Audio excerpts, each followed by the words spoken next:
Good evening and welcome to the very sixth episode of the Vintage Spoon Wrestling Podcast. I am joined, as always. I should say my name, shouldn't I? I'm Dan. I'm joined. Spoon. Fine. All right. I'm joined, as always, by the leader to my essay Rios. Vintage Benjamin Shelley. Ben, how you doing? To be fair, I got the better end of that deal, didn't I? Didn't I? I pulled that one out of my. I'm trying to do like ones with threes, but there aren't enough like three stables. Or you could be the Trish Stratus to my Albert and Ross's Test. Nice. There we go. And nice. the test to the T to the A and Trish Stratus. That was a terrible name. Ross Hampton. Hello, Ross. Hey. So we're having, it's our first show of 2018. We're having a new sort of thing now. We're not doing a predictions thing. We're just going to talk about some of the stuff that has happened in wrestling this week, or this last couple of weeks since we recorded, because there's been some important stuff. And a quiz. There, of course, will be a quiz. There's always a quiz. The one thing you have to remember about the Vintage Spoon Wrestling Show is that there is always a quiz. Until I get bored. until you get bored. But it's been a good couple of weeks of wrestling. It's been a good couple of weeks of wrestling for you, Vintage. You've put a couple of videos up online and shots and things of matches that you've had recently. You had some good ones. Yeah, I mean, they're unlisted at the moment because I keep on meaning to email the promoter and say, am I allowed to start using them, unplugging them? But yeah, I don't think you'll mind me sharing it with some very respectable people in the wrestling community like yourselves. But yes, so had a singles match on the 23rd, and then I debuted at a promotion called Sacrifice Pro. Really good promotion to be involved with, actually. Debuted with them on the 30th, so I pretty much finished the year with a debut, and I think I ended up with about 5 debuts for different promotions over 2017. And we also had the Summer of Vintage as well this year. The Summer of Vintage. Nice. On tour. Yeah. And you have merch as well, but we'll talk about that later on. I don't plug that anywhere near enough. You don't. You really should, because they're really great. I'm going to wear one day. One day, not today. How about if I give you the money so you can buy one? That would be helpful, actually. But it's not all about the Summer of Vintage here. There have been other things, believe it or not, happening in wrestling, and of course the big one of those is Wrestle Kingdom, which took place earlier this week. The highlight, certainly for a lot of people over here, was Alpha and Omega, Chris Jericho against Kenny Omega. We've all had a look at bits of the show and seen some bits of it. Vintage, you've seen probably the most out of all of the whole show. What did you think of the show overall? First of all, and then we'll talk sort of specifically about Jericho.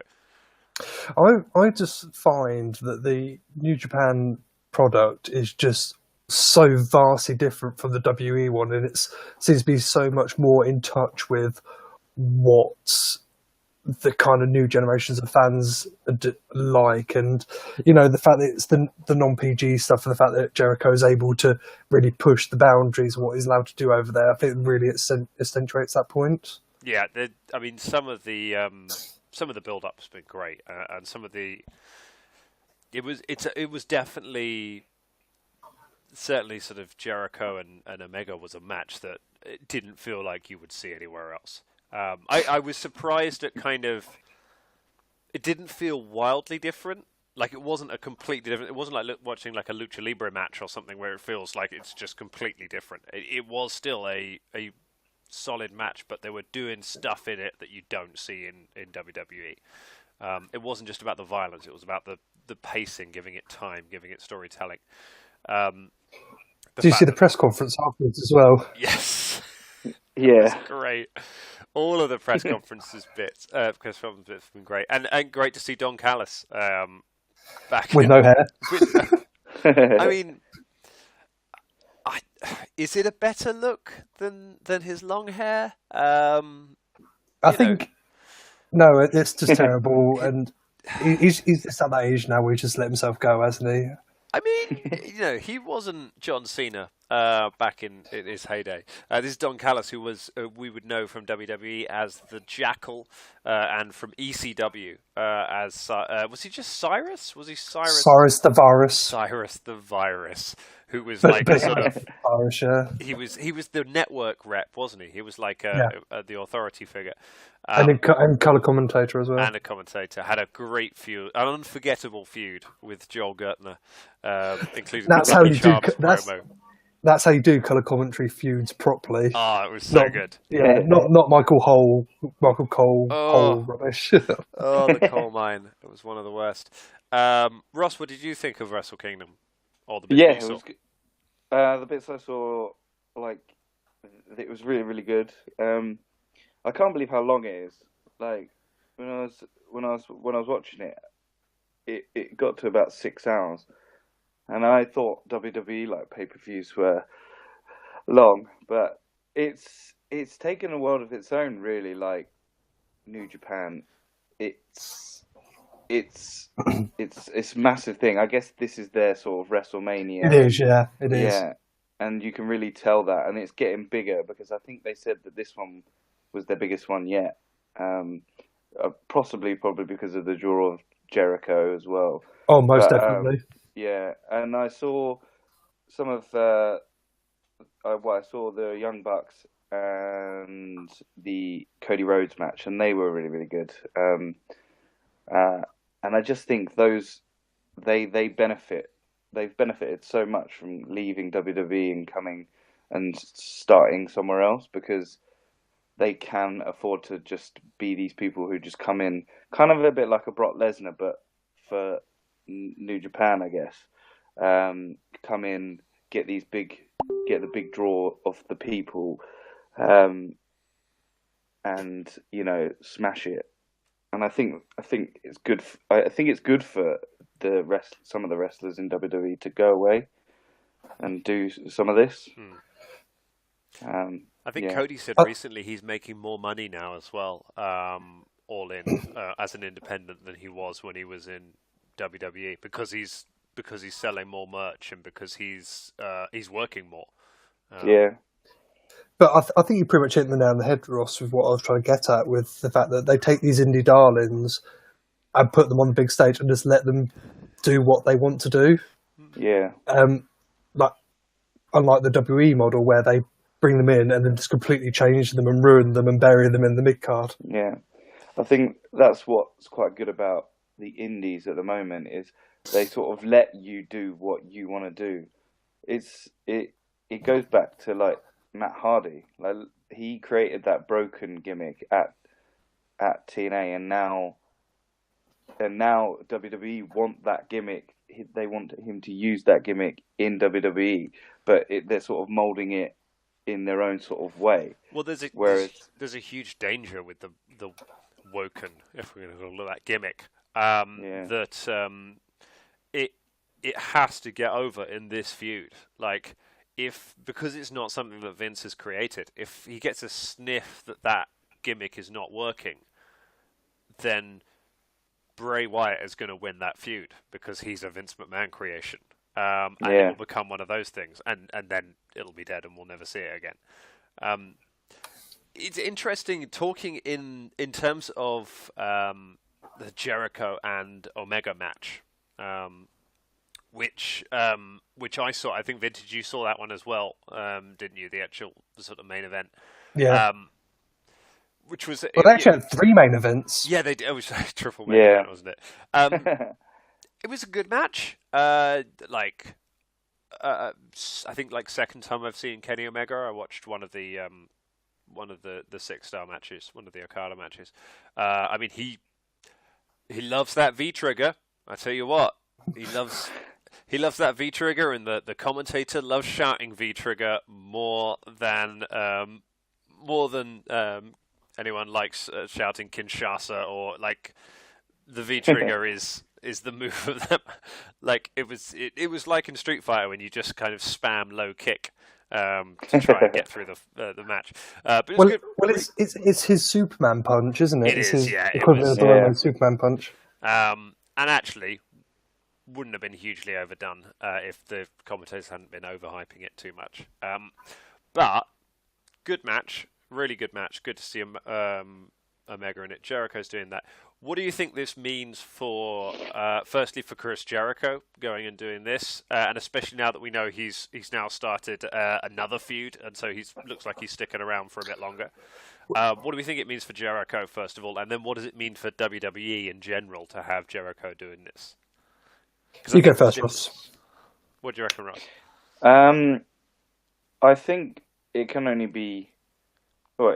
go up for Jericho. Like he's again, obviously he's doing another rivalry, and he wants to stick around because he's got one of those contracts where he can sort of go, he's got a band as well, so he can come and go as he pleases, and he can draw as many people, and he's obviously really, really enjoying it over there, because he's again given the freedom to do what he wants, say what he wants as well. I think it's bad for WWE because I feel that WWE will only get so many viewers on their viewerships, like within terms of pay-per-views and the WWE Network subscribers. It will only reach a certain point, but they're not trying to do anything to try and get more viewers and get more people to watch their network. And I worry that they're so it's such a big machine now, WWE, that they are trying to mold these people who have been on the indies and have worked different gimmicks, and they're molding them into what they want them to be, and it's not working. That's why people get really annoyed, and then they go off and try and work somewhere else because they're frustrated. Look at Neville, who left, who just didn't turn. Well, he turned up and then just left because he's like the frustration. And I guess Dolph Ziggler, he hasn't left. I don't know if he's left yet, but it's the frustration of that not being able to get that chance. And because there's so many wrestlers on the thing, no one really gets a chance unless you're the John Cena or Roman Reigns or anything. So I think it's good to have, Wrestle Kingdom and Ring of Honor and stuff like that to draw these people away for a while, because it can only be good for Jericho. And I think that's about it. Yeah, good for Jericho, good, but not so for. You think it's another sort of Cody Rhodes situation? What do you reckon, Vintage? Good for Jericho, bad for WWE. So, I mean, the whole thing was that Jericho got Vince's blessing was the whole thing we were told by Jericho. I think the greatest, to kind of build on what Ross was saying, the greatest thing about Wrestle Kingdom is that it kind of is a wake-up call for WWE to kind of try and drag them back into reality and say, actually, you are the biggest product, but you're not the best product out there. And you could be, yes, you're making the most money, but you could be making more money. And I think that was kind of the point that CM Punk was making about how the fact that he made millions, but if Vince had backed him, then both of them could have made lots of money for the business. Yeah. But I was going to answer the question slightly differently, because I think what's important to remember is what you alluded to earlier, where you've got the fact that Jericho stayed behind and is now feuding with Naito. And what I really love about that is it wasn't the WWE when they dropped the ball with Cena and Rock once in their lifetime, and then they just did the same thing again next year.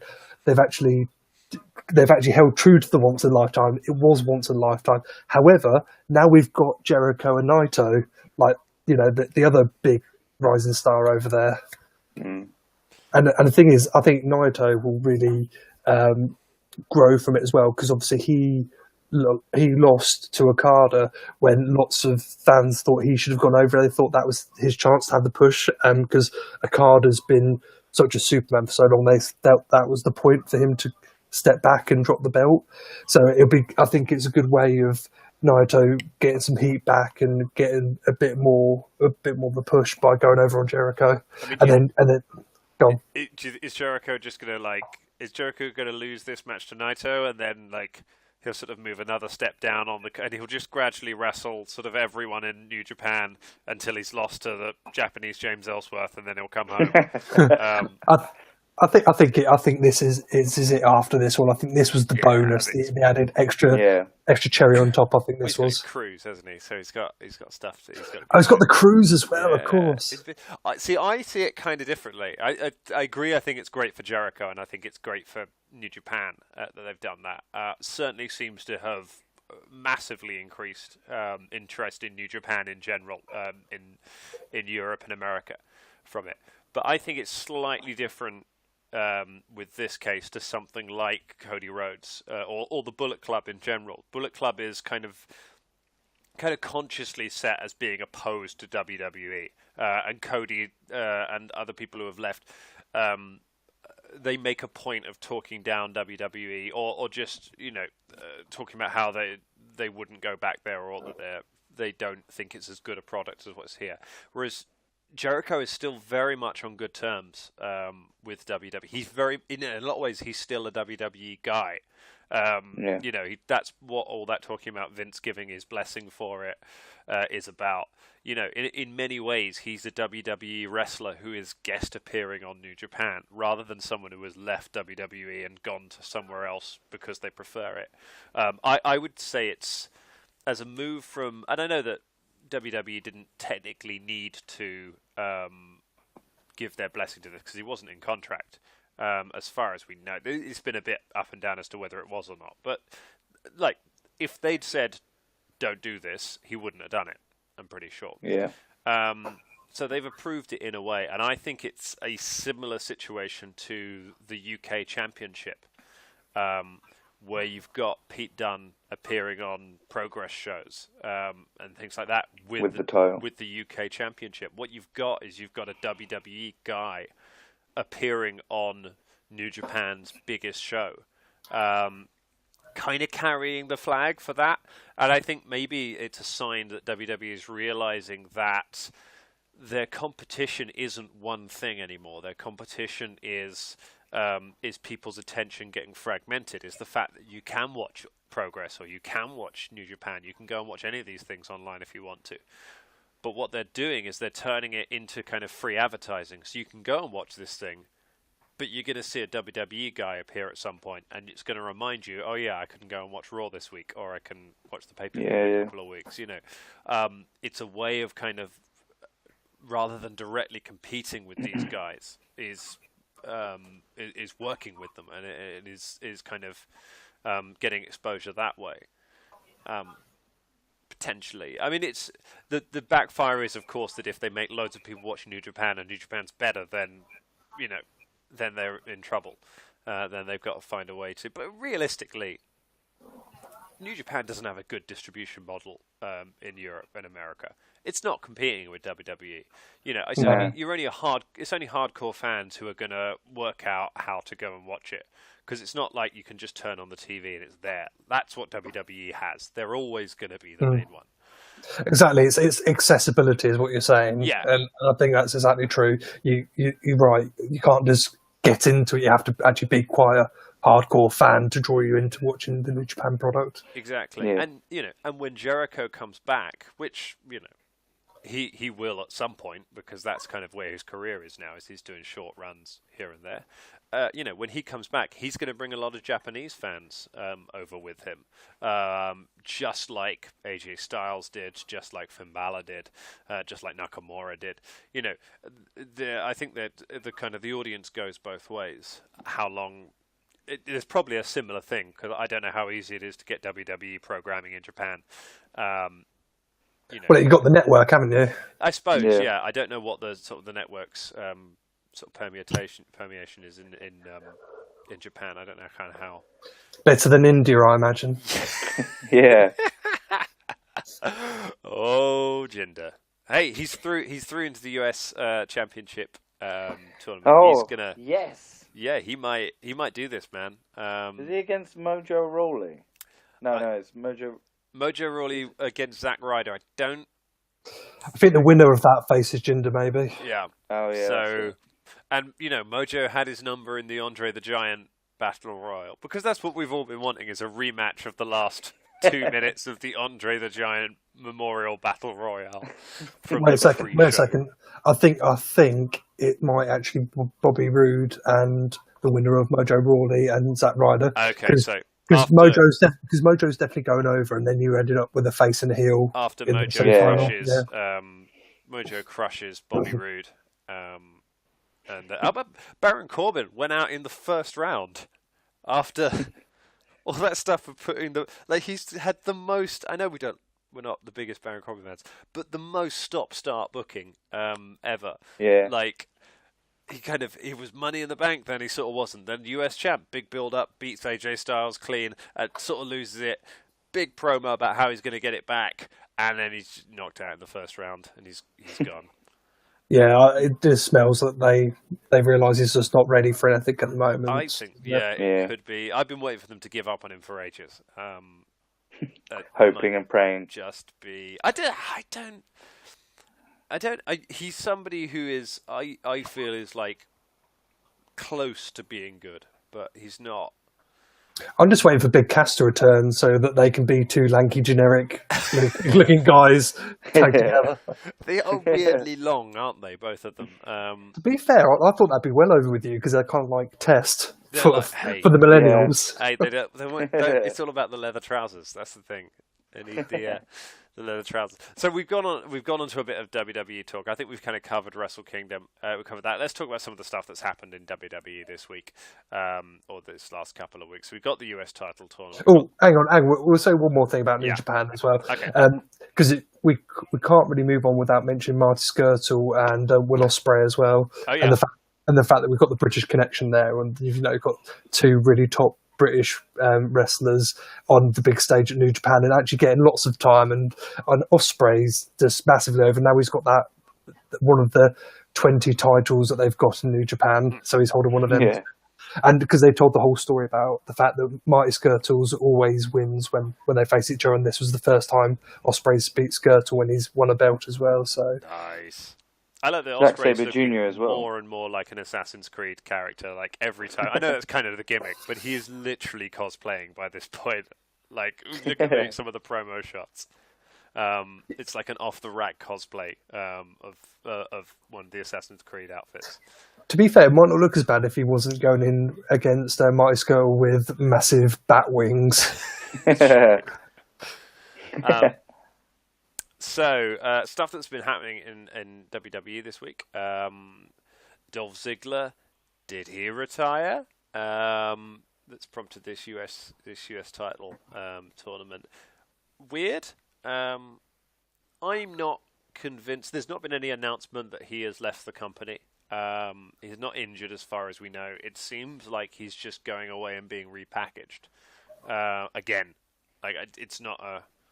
It's not as fake a retirement as Natalia's weird fake retirement at the pay-per-view, where she did, and then came back a couple of weeks later without even saying anything, like with no difference at all. Do we think what's happening with Ziggler? Do we think he's going to come back? Do we think has he got a new gimmick or? It's really hard to talk about this without actually talking about any predictions for Royal Rumble, because I really think that we're not going to see him until you've got Rude and Jinder for the title. Rude goes over for the title, and then out of nowhere, Ziggler turns up and gives him a beat down, and then he has his swan song match, putting Rude over at the next pay-per-view. I can see that. That. I hate to say it, but I'm bored of Ziggler. It's just his gimmick, isn't it? Like at the moment, it's just very, very odd. He just can't seem to. I just can't get into him because the company can't get it. He reminds me a little bit of Christian during his sort of solo run, where just brilliant in the ring, just brilliant all the time, and doing everything he needed to do, but the company just never ever gets behind them to the point that you can sort of invest in it, and you just end up just not caring, even though you like them as a guy. The thing is, I'm really enjoying it. I think the stuff he's doing at the moment is he's doing much better than he's been doing for the last year or so. I think he's actually, before he had this whole gimmick, and the thing is, I really love the old school coming out without any music. That really speaks to me. I love that. It is a good old school thing. I didn't like the weird thing that he did like a few months ago, where he just kept coming out as different people and literally cosplaying as those people. Yeah, I think that was the low. That was definitely low. And then as soon as he stopped doing that, he had the no interest music thing. Yeah. That really. Thing is, I hate the record scratch. I hate that the music starts and then there's like a sort of 80s movie record scratch, and then it comes out. I prefer it when it's just there's no music. Like, remember when R-Truth was a heel, which that was a weird few months. Didn't really work, but he was coming out with no music, having been like the guy who sings, and that I think really worked. The Dudleys in ECW famously didn't have entrance music. Did they not? No, they used to come out to no music, and it was just booze. That's really good. It's a good one. You forget that because obviously they're kind of from their WWE run so synonymous. One of the best tag team entrance themes. Just a great bit of entrance music. Speaking of tag teams, we have new Raw tag team champions. What about NXT? Let's talk about NXT. We have new NXT tag team champions as well. The Undisputed Era did beat Sanity. If you're everyone wants to hear about that, though. Spoon. Let's talk about that. I want to talk about that. Because getting the belts off them means they're just desperately trying to get Killian Dane free of that, because I'm pretty sure he's coming up pretty soon. Royal Rumble, probably. Yeah, possibly. But we'll get onto that. But no, I'm talking about there's nearly new SmackDown tag team champs. The not American Alpha-ish beat the Usos in a non-title match. It annoys me so much. I really don't get why they're having so many non-title matches on SmackDown. It's just really awful storytelling. It was really bad story because the Usos pinned them at the pay-per-view, and then they beat the Usos the next night in a non-title match, and now they're the number one contenders. No, so in SmackDown, American Alpha actually did win the titles. Oh yeah, they did, didn't they? They reversed the decision. It was a dusty finish. Yeah. And then the referee went, "Oh no, we got to reverse the decision." And then they beat him. It was just like, it was weird, but they haven't actually done that in quite a while. I did like that. No, you're right. That was that was fun. But yeah, there have been new Raw tag champs since we were last on. Jason Jordan and Seth Rollins are the Raw Tag Team Champions. I think that sums up what do you think, Ross? I just really don't like Jason Jordan.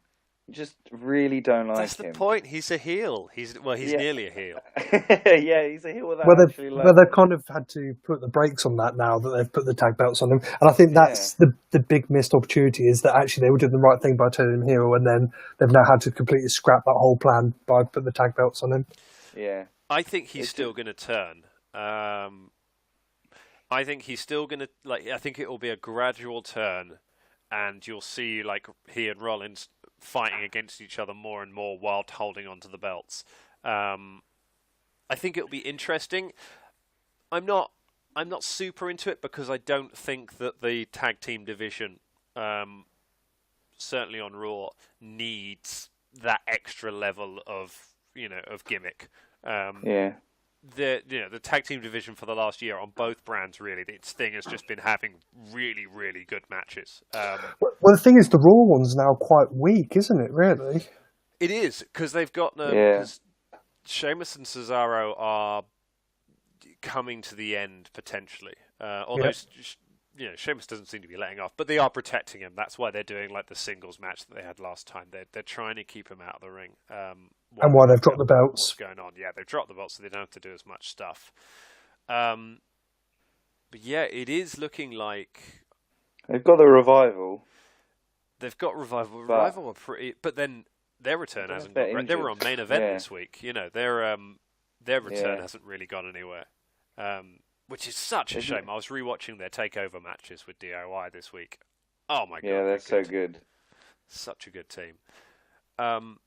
Yeah, I'm interested as to where it goes. I think the Shield angle is just screwed now. Because it was built so well to having an Ambrose turn coming up, and it would have they would have run through Mania, helped keep Roman Reigns just about over as a face, and then Ambrose could have turned on him later, and it would have been, and we could have basically had a rerun of the Ambrose Rollins feud, but the other way around, which would have been fine. Now I don't, because Ambrose is probably gone for so long that whenever you bring him back, he's going to be a massive babyface, and it's going to be really hard to do anything with it. The Shield thing's going to be gone. Because it doesn't work when it's just two people. It doesn't work when it's just Rollins and Reigns, because Reigns doesn't really have any relationship with him. Yeah. It's like when DX was just Michaels and Triple H. Oh, God. Oh, yeah. The bad old times. I feel that, like, Jason Jordan is the stand-in for... I don't know how long he's going to be tag champs with Seth, but, like, I feel that he's definitely sort of like a stand-in. Hey, we need someone to be with Seth because we don't really have anything for him at the moment. So we don't really want we're not really going to do anything with you at the moment as well. We were going to turn you heel, but we're not going to do that anymore. So you just team up with Seth for a bit, and then we'll figure out something. I think Spoonie hit the nail on the head. I think there's going to be an implosion, and then they're going to feud. Because I mean, what else is Seth going to do but put over mid-card talent? Yeah, it's true. He's floundering so much. The good heel turn potentially, but it could massively backfire. The good heel turn could be if they do it that Jordan uses his sort of relationship with Rollins as a way of getting a match with Reigns and beats him for the IC belt. But he's already lost to him in a title match for that. And it's that you have with anything where people wrestle Roman Reigns, there's a chance that it might instantly turn him back babyface because people hate Roman Reigns so much. But people really hate Jason Jordan. He's really playing the heel quite well. I don't know where it's going. They're no rock and sock as far as oddball teams go. I hope it works because it's been an unfortunate circumstance that's kind of caused it. And it could be good. We forget Jason Jordan is very good in the ring. He's a very good tag team wrestler. So maybe they need to do like the old Kane and X-Pac gimmick where, Jordan's got the big heart and Seth's there to protect him. He'd do I tell you what, he would do more with the IC title than Reigns is doing. He's got a lot more room to grow, I guess. He could do a lot with the Intercontinental belt. I have a bad feeling that the reason they've got the Intercontinental title on Reigns is because they want to do a rerun of Hogan Warrior for WrestleMania. They want to have title for title Lesnar versus Reigns, and then finish the show with Roman Reigns holding up 2 championship belts. Which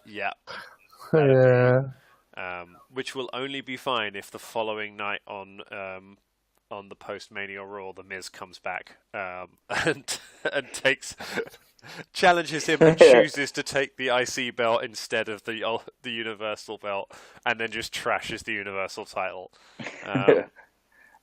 God, love The Miz. We've got a new NXT number 1 contender. I know you're very keen to talk about that, Vintage.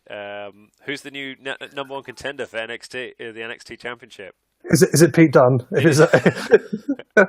It is not. It's Johnny Gargano. Oh, nice. Isn't that the guy that Pete Dunne beat? He did. Pete Dunne did beat Johnny Gargano. Everyone beat Johnny Gargano. That's sort of his gimmick. He's got a massive heart, but everyone beats him. Like X-Pac. Yeah, exactly. That's why I like him so much. Now he won like a. There were qualifying matches, and then there was a fatal four-way. He beat Killian Dane, Lars Sullivan, and Alistair Black. Just about so he will be taking on Andrade Cien Elmos for the NXT title in at Takeover before Rumble, which is exciting because it's coming up about on the time when Tommaso Ciampa could be coming back from injury, who we last saw throwing Johnny Gargano off the stage through a table. So it could be that Ciampa costs him the title match, or it could be that we get a DIY feud for the NXT title, which is exciting. That would be really good. And I would love to see. I'm happy to see anything like that with Gargano because I want him to stay in NXT forever because he's far too small to be ever treated well on the main roster. You know, it would be Sami Zayn times 10. It wouldn't work for him. He can go to 205, obviously. Oh God, he would, wouldn't he? Oh, he'll be like the love rival to Nia, and he'd be in the love triangle. Yeah. Oh God. He can join Hideo Itami and. Because that's working so well. Hideo Itami is so over. He didn't play to silence. Did you guys watch SmackDown? Yeah, we should talk about the end of SmackDown, shouldn't we? Because they made a match for the world title. So this feud that was been going so well, the Daniel Bryan, Shane McMahon, who's on whose side? Shane might be turning heel. At the end. Oh yeah, the handicap match. Is that what we're talking about? Yeah. So yeah, AJ Styles has a match with Sami Zayn, which is pretty good. You wouldn't know because the cameras didn't really focus on any of it. They were focused on Shane McMahon, who was outside, and Kevin Owens. He's the money. yeah. Kevin Owens slightly interferes, and then Shane McMahon runs over and just destroys him with one punch, like the Big Show, because Shane McMahon is the best wrestler in the world. Owens sells it like Shawn Michaels. And then AJ Styles says something like, I should just have a match with both of you, I guess. And Daniel Bryan says, good idea. At the Royal Rumble, It's a handicap match for the World Championship. What? What?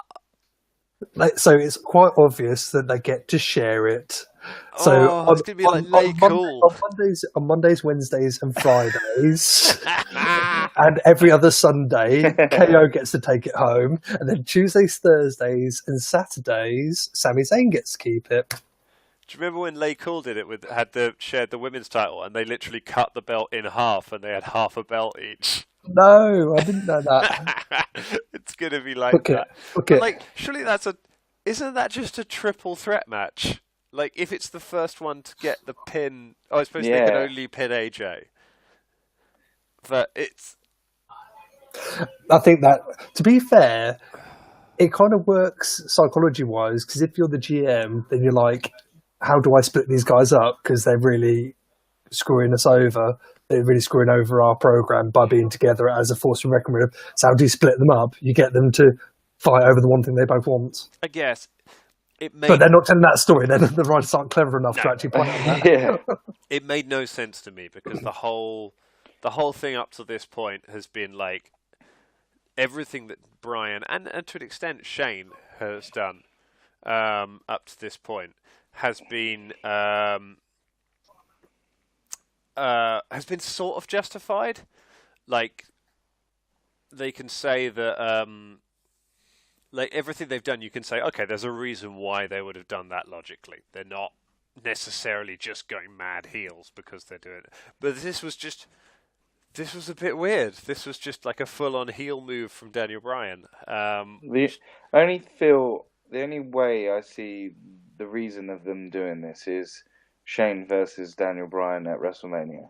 Oh God, no. Which would be the worst match Yep. for Daniel Bryan to return on. But It's what I was saying to you guys on the last show, wasn't it? About how all the marks want to see it, but it's like, really? If he goes back, that's the match you want?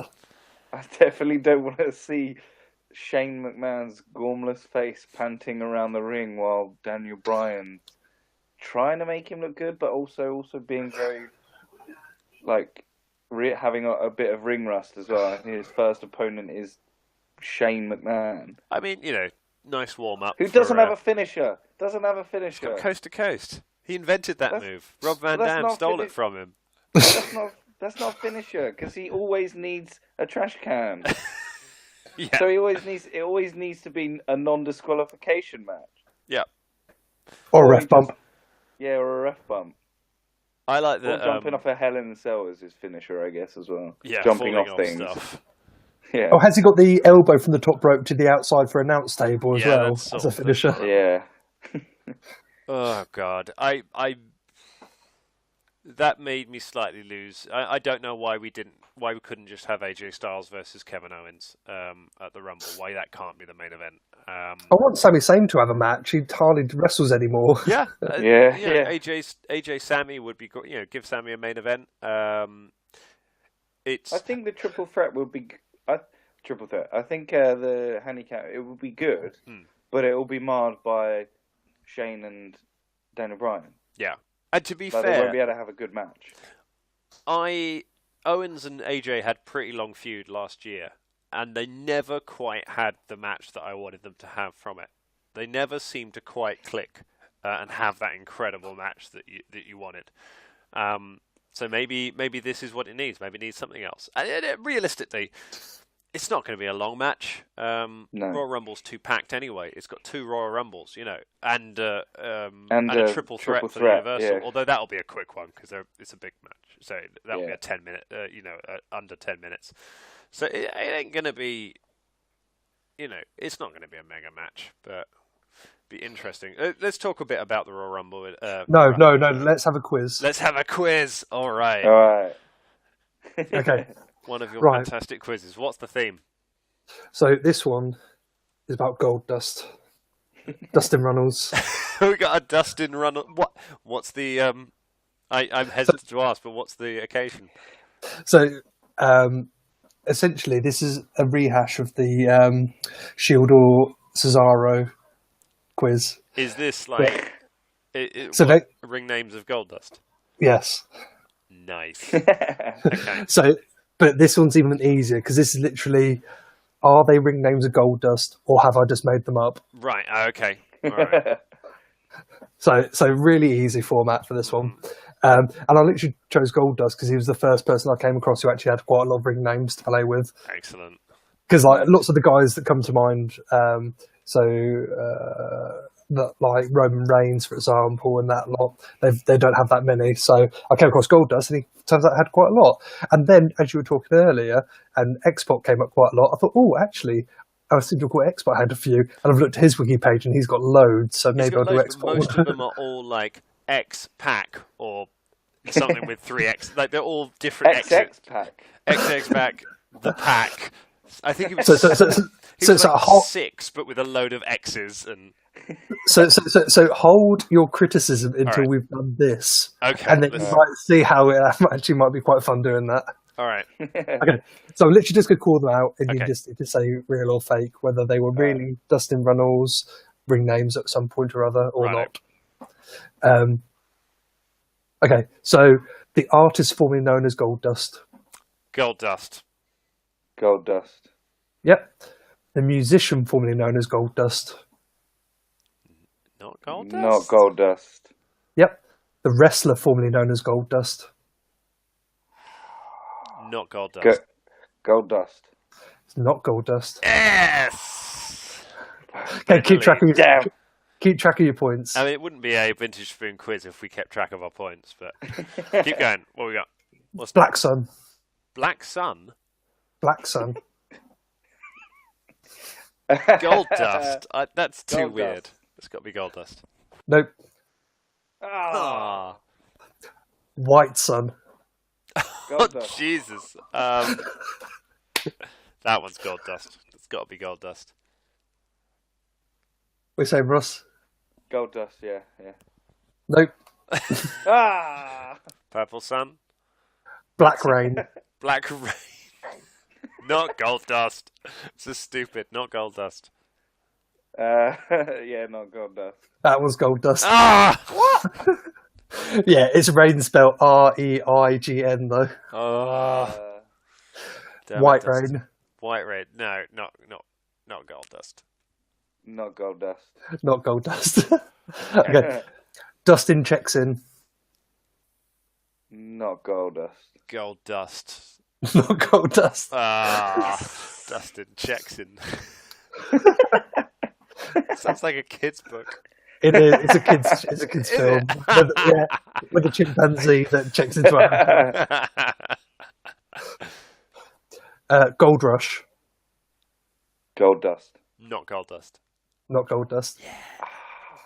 Dustin Rhodes. Yeah, he must have been called Gold that at some dust, point. yeah. Gold dust. Must have been. Yep. Cool. Dustin Runnell Rhodes. Dustin Runnell Rhodes. Not gold dust, surely. Gold dust. Not gold dust. Okay. I'm losing now. Rhodey Rhodes. Not gold dust. Gold dust. I love the inflection on that. That's not gold dust. Oh. All roads lead to Dustin. Not gold dust. Not gold dust. No, that one definitely was not gold dust. How could you tell? Colossus of Rhodes. I'm saying gold dust because I want it to be true. Not gold dust. It's not gold dust, I'm afraid. Dusty Rhodes Jr. Yeah, gold dust. I reckon he might have done that once. Yeah, gold gold tickets. dust. That was gold dust, yeah. The Great Gold Hope. Not gold dust. That's not gold dust. Okay. Gold Dustin. Gold dust? Gold dust. Yeah, that was gold dust. My God, Old he's had dust. gimmicks. Old dust. Maybe in a New Day promo. Yeah, gold dust. Not gold dust. Not gold dust. Lord Goldie. Not gold dust. Not gold dust. That's gold dust. What? Prince Goldie. Prince Goldie. Not gold Gold dust. dust. Gold dust. That's not gold dust. King Goldie. No, he's never won King of the Ring. Not gold dust. Gold dust. Not gold dust. Dustin Runnels with a Z. So with 7 S, it's a Z. Oh, I think during the Attitude Era at some point, yeah, definitely gold dust. Gold dust. Yeah, that's gold dust. Nice. 1. 1, as in, yeah, why not? Gold dust. Gold dust. Not gold dust. 2. Oh, how many of these are we going to do? Gold dust. One of the numbers is going to be gold dust. Gold dust. There better not be 10. Like, it better not be 10. Like, better not be doing not gold dust all the way up to that. Ross? Gold dust. So you both said gold dust Yes. for this one, yeah? Nope. Don't 3. say 3. Don't! Gold dust. Gold dust! Nope. Okay, ready for the next one? Yeah. Okay, next one is 4. Gold dust! Gold dust. Not gold dust. What are you doing to us?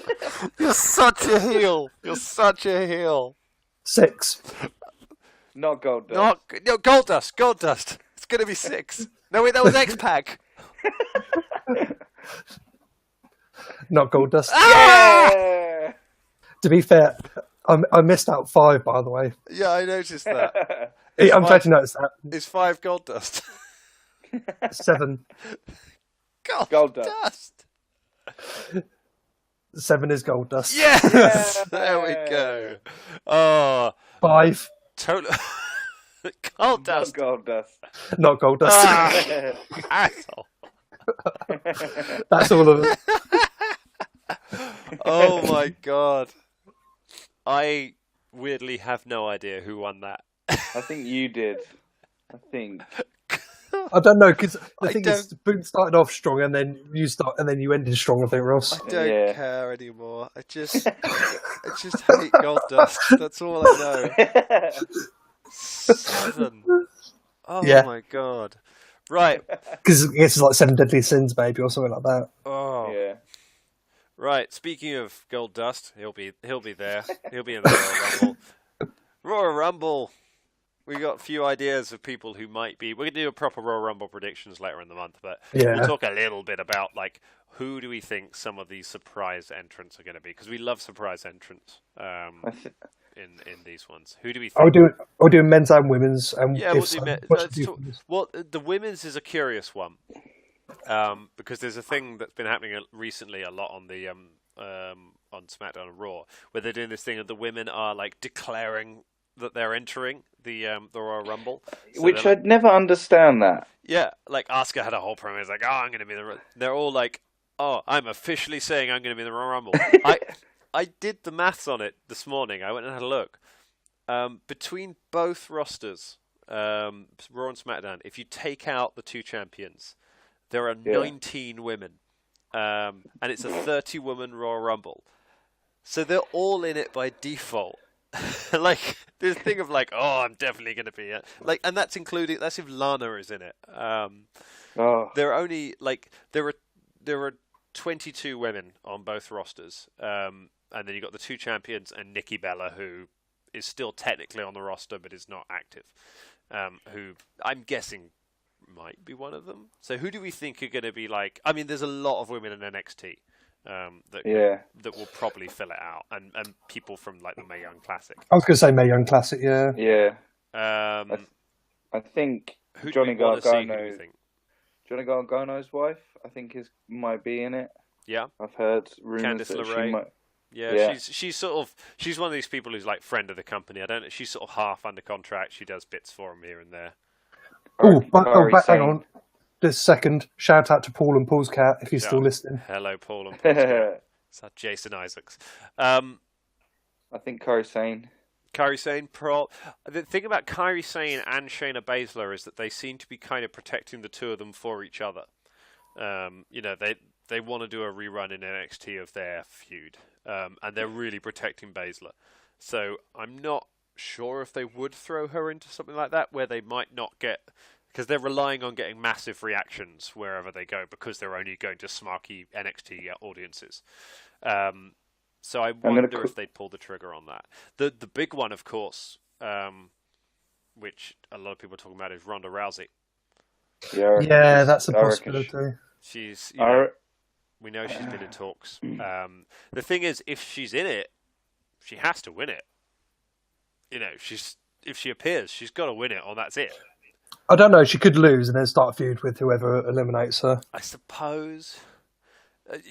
Charlotte. But the 4 horsewomen versus the 4 horse women. Yeah. Women of the UFC. Yeah. So for me, the obvious one is Lita. Yeah, I think Lita and maybe Trish. Yeah, there's rumors that she might be coming back, I think. Because that would maybe. Because that would make the Lita thing. If you could have Lita and Trish Stratus face off at some point, that would be huge. Yeah. I think an interesting one would be Steph as well. Yeah, I could see that. Yeah. She kind of has to, as you say, to make up the numbers. Yeah, they certainly need a few extra people. To be fair, I think she's earned a spot as well, if you think about all the work she did in the Attitude Era. Yeah. I mean, only if it sets something. I mean, I'm never pleased to see Stephanie McMahon.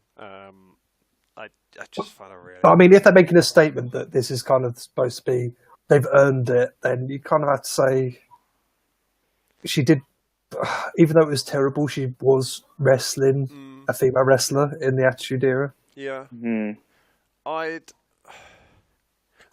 like to see. I'd like to see Jazzy Gabert appear. She was from the Mae Young Classic. She was massively over and went out in the first round. It was one of the big upset things, but she was one of the big stars of it. Like, she got a massive reaction for the whole time, and I think she'd get a good pop. What about someone like Gail Kim, maybe? Yeah, although Gail Kim still... Isn't she still working for TNA? She might be, yeah. She's done a lot of work for other promotions. I'll look it up. Molly Holly, perhaps? I'm pretty sure she still wrestles sometimes. Thing is, you don't want every returning one. You don't want, like, 11 Attitude Era people coming in. Yeah. I reckon, what's her face? She's independent, by the way, Gail Kim. Okay, alright, could be. What's Michelle McCool? No. Mrs. Undertaker. They had that. They were a couple. They recently came back and they were a couple, and they had that thing. Lay Cool. No, they had that. Maria Kanellis. Yeah, that's it. Oh yeah. Maybe her. Yeah. Maria Kanellis. Yeah, maybe she's still technically. I guess she's still employed. They need to make up the numbers, Spoon. They did. It's a good thing they didn't do something silly like firing Emma a few weeks ago, isn't it? That they've got a Royal Rumble to fill up. Oh, on Nia Jax as well. Hopefully she'll be in it. Yeah, Nia will be back. Nia will be back, and like there'll be some spot involving Enzo. I bet. Like there'll be something. Yeah. Oh, Enzo could come and win it for her. Oh God. To be fair, I would love it if WWE teased that Enzo was going to win it. And then he just gets crushed by. So, like, Nia gets injured, so Enzo comes out and takes her spot. Yeah. What about Beth Phoenix? Is she still? I think she's retired, but she's in the Hall of Fame, isn't she? She is, but she could do it. Zeke Elite probably as well, isn't she? Yeah. Because there's a good chance they'll have someone like Lita or Beth, or like they'll have a Hall of Famer come and be on commentary for it, and then they might do the spot where they get up from the commentary table and jump in the ring. That's gonna be Steph's spot. Does she wait? Gets in the ring, immediately gets clotheslined out. To be fair, though, it's not like she can emasculate any male wrestlers in a female battle royal. It's true. She can slap the male referee. She'll get in there. She'll be wearing like massive platform boots to make her look taller than everyone else. But all right. What about the men's? What do you think for obviously Neville? More than enough people to fill that up. Who are going to be the surprises? Neville. You reckon? It's blatantly going to be Neville. Okay. Shadow of a doubt. Bobby Lashley. Was he in talks recently? I think so. I think Big Cass as well. Big Cass. Yeah, I think it's too soon for Cass. I think Cass is going to be out for a bit longer. Drew McIntyre, I think, very strong chance of McIntyre because they were really unspecific about the nature of the injury. That it was some kind of a bicep injury, but they really didn't specify details on it or how serious it was. And he's been completely radio silent since the injury happened. But it's exactly the same with Big Cass, though, isn't it? No, Cass, it was quite a serious injury. Like they talked about how it was quite a serious one. I mean, it could be a fake out. It could be. It always is. That's why they're a surprise return, isn't it? Possibly, but I don't think Cass is that big of a thing. I don't think Cass returning at the Rumble would be that big of a deal. I think McIntyre... Was that pun on purpose? Yeah. Cass is not that big of a thing. But he's 7 foot tall, Spoonie, and you can't teach that. You can't teach that. You can't. I reckon Taka Michinoku. Oh, that would be great. I would love that. Or Funaki just off the Japanese. Runs all the way down from the back. Oh, and then they have Val Venus. And they reenact the spot they cut off his dick. Do you reckon we'll see Undertaker before the Raw anniversary thing? No, I think we'll see it at the Raw Rumble. It'll be the anniversary show. I don't think we'll see him before that. Cena's in it. apparently. Yeah. Reasons. Because Twitter said so. They couldn't even be bothered to like have him phone in a promo to have it on TV. They just put a picture of his Twitter feed up, being like, "Oh, I'm in the Rumble," which, which is you've got to consider he's a contender. I know we're almost certain that we're looking at Reigns, but Triple H. Yeah, Trips, possibly. Probably. Shane McMahon, probably. Kurt Angle, possibly. Daniel Bryan. That'd be sick if he. Yeah. Too early for D. He took a bump. We talk about he took a bump last time. He didn't take a bump, fella. He took a bump. He got pushed over and bumped on the canvas. My God, he because there's two ways the Rumble can go. I know we'll talk about this more when we do predictions, but there's depending on which, because we know we're pretty much locked into Reigns Lesnar is the Universal title match for WrestleMania, but we don't know who AJ has got, assuming it is still AJ in the World title match. So, and a lot of the time, the Rumble actually does end up feeding the B title rather than it sets up. Even though they say it's the main event, it sets up the B title event. It was back in the day. It used to be the World Heavyweight title was actually what they challenged for. Yeah. Or it would be, and more recently, it's been the WWE title. But of course, that's been the B title for the last couple of years. Orton Wyatt was not the main event. So you got to assume that will probably be the case this year. So, yeah. Well, because I reckon whoever wins it will be SmackDown side, or it will be whoever faces, if AJ is the champ, then. Because I don't see them. I can see them just creating a story where Roman Reigns challenges Brock Lesnar, rather than him being, because he cannot win another Royal Rumble again. Because he's won it. They've realised it. People hate it. Given that was the entire book, it was booked last year for him to come out at number 30, so that everyone would be happy that Orton won because it wasn't him. So I think they've twigged that, but it could be Cena. It could very well be Cena. Imagine if it was Balor. That'd be great, but they're not definitely. But just imagine if it's like a massive swerve where this whole thing about Vince saying he's not over, so he's not going to be in the main event of Royal Rumble, and then he goes and wins the Rumble. That would be great. They're not enough to do that. If it's Reigns comes out and he gets thrown out by Bray Wyatt within a couple of minutes, and then Shattered Dreams comes up on the Titantron, and it's all a massive callback to Daniel Bryan. And D-Bry just comes out and just shouts at it, just starts chanting yes. CM Punk. Could you imagine? Can you imagine the place would explode? Yeah. I think he's actually still under contract with UFC, whatever that means. Yeah, he is. I think he's training for another fight. Yeah, he's not. He's going to come back and hug Vince in 10 years. That'll be the. I don't get why he's doing this UFC thing. Does he just need the money? No, he just wants to prove he can do it, I think. Yeah. But yeah. So, I think that covers most of the stuff that's been going on.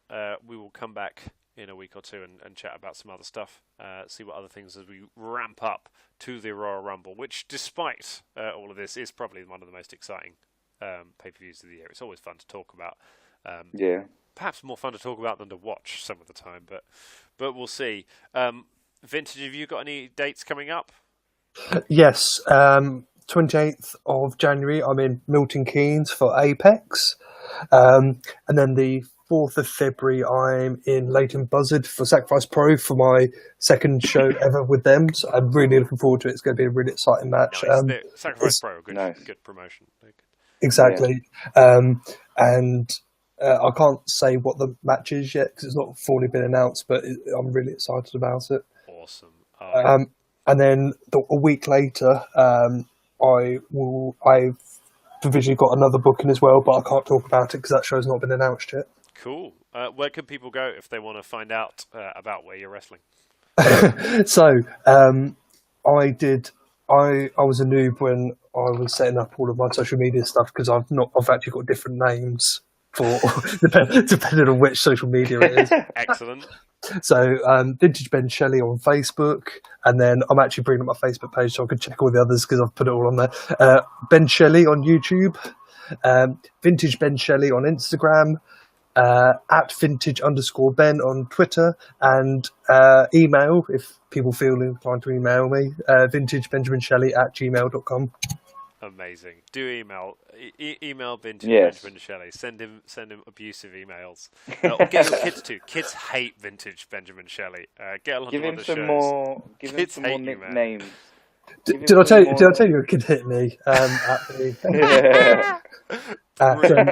the show on the 23rd? Yeah, I was doing my usual shtick, and I was wandering around the outside, and one of the kids kind of wandered up to me, got straight. I was going to say straight in my face, but he only came up to like my crotch, so he came right up to my crotch, kind of with like a bad attitude, and then kind of hesitated, and then I was kind of wandering away, and as I was wandering away, because I was like, "Go away, kid," he just kind of hit me.